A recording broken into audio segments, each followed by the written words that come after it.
Знаете, че не ги чуем митинга. Чакай!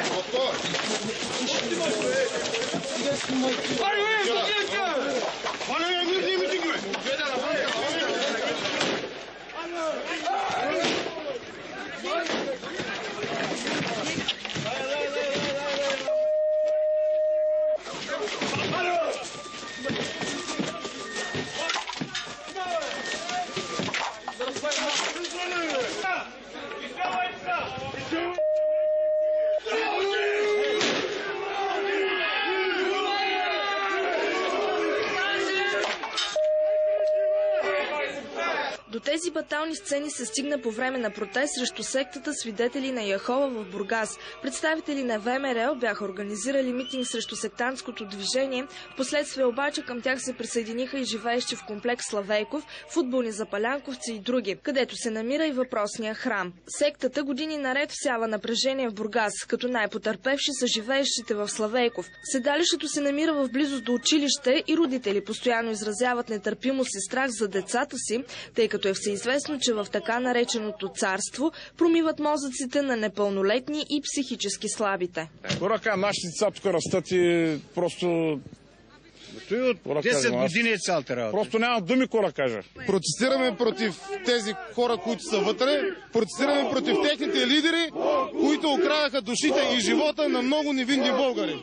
Протестиращите заявиха, че чашата на търпението е преляла, след като в последните дни сектата активно раздавала листовки по домовете и приканвала гражданите да се присъединят към тяхната кауза. Агресията на хората от комплекса бе изразена по този начин.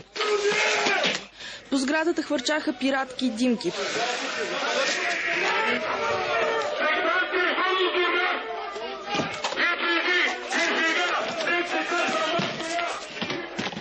Пристигна полиция на мястото, както и линейки на спешния център, които извозиха 5 от пострадалите сектанти.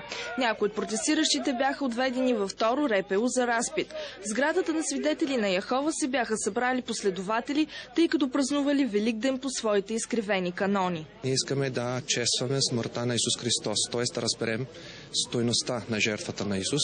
Не случайно храмът Свидетели на Яхова умишлено е построен в близост до училище и до детска градина. По документи той се води офис, но тук се извършват вече години наред сектантски проповеди. Тази секта в Бургас бе изградена благодарение на екс-кмета Йоан Костадинов, който издаде разрешителните за строеж. Нито протестите, нито жалбите на хората не спряха изграждането на сатанинския храм, нито пък последвалите самоубийства и човешки трагедии, които последваха след това.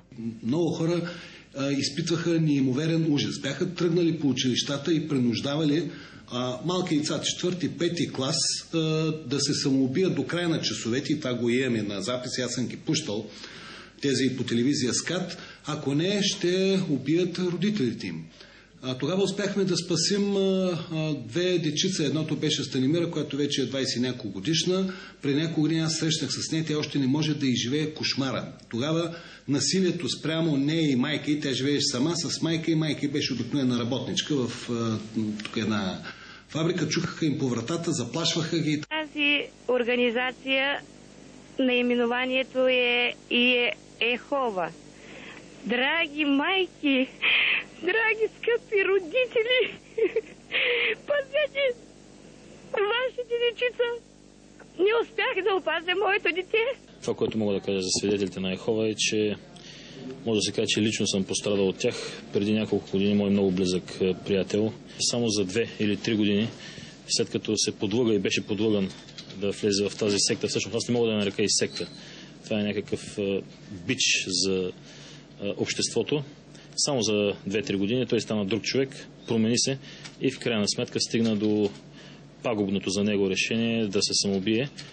Яховистите обработват жертвите си с песни и благи думи, мразят националните символи и издигат самоубийството в култ. И докато ги има, тази гледка едва ли ще е за последно.